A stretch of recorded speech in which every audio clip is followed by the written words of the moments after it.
I'm Dr. K. Sendil Kumar, Senior Consultant and Head, Department of Anesthesiology from Kaveri Group of Hospitals, Tiruchirappalli, Tamil Nadu.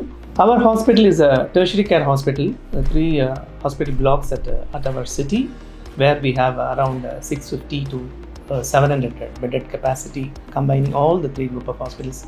Ours is a tertiary care center where we get a lot of high-end and complicated patients as well, and we have also a lot of expertise in doing all sort of procedure, starting from emergency department, critical care, and operation theatre.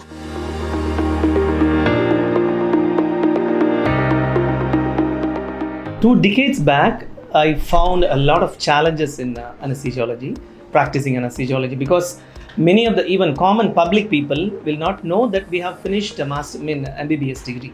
They will think that we have finished some special course in MDI, some in anesthesiology, and we have started practicing this. But slowly it has gained popularity, and everybody is asking about who is anesthesiologist. And apart from that, many are worried about pain still, and they are not aware of pain relief modalities, what an anesthesiologist is giving, starting from oral tablets, IV injections, epidural anesthesia, or continuous infusions where we give to alleviate this pain.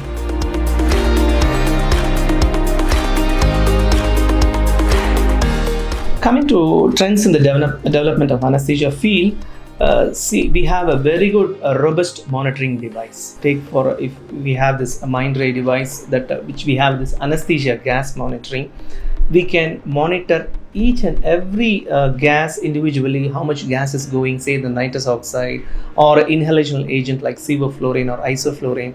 So what concentration the patient is inhaling, what concentration the patient is exhaling out. So all those things we are very comfortable in. These are all the advancements, and advancements are many in anesthesia field, I would say.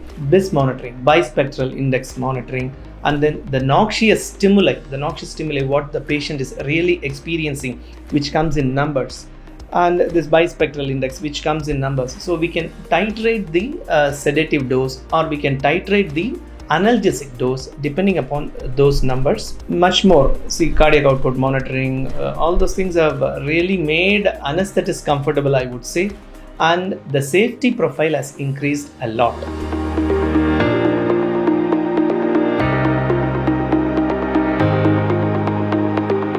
So before the invention of usage of this sevoflurane and desflurane, initially nitrous oxide was the only anesthetic agent during 70s or 60s or even early 80s, I would say.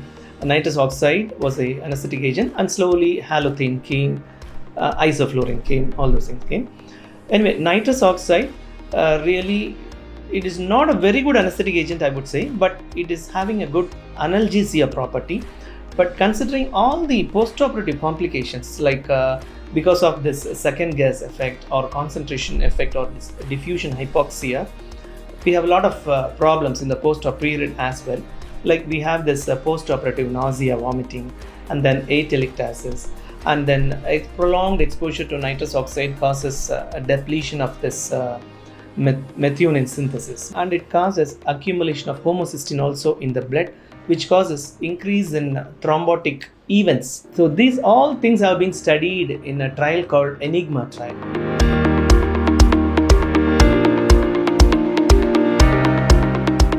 Considering the environmental factor also, where this nitrous oxide causes a lot of injury in the ozone. So more of environmental injury is also happening because of this nitrous oxide, and OT contamination is also happening because of this nitrous oxide if your anesthetic gas scavenging system is not appropriate. In many of the places, this anesthetic gas scavenging system is not so robust. So better we can avoid nitrous oxide in future for the betterment of the next generation. At least we have to think right now and act swiftly, because without nitrous oxide, how to manage? Yeah, we have a lot of options with the oxygen, with the air, and then this inhalational agents, and then we can supplement with totally intravenous anesthesia also. The concept of green OT is also the same. They have reduced in the sense, stopped using this nitrous oxide.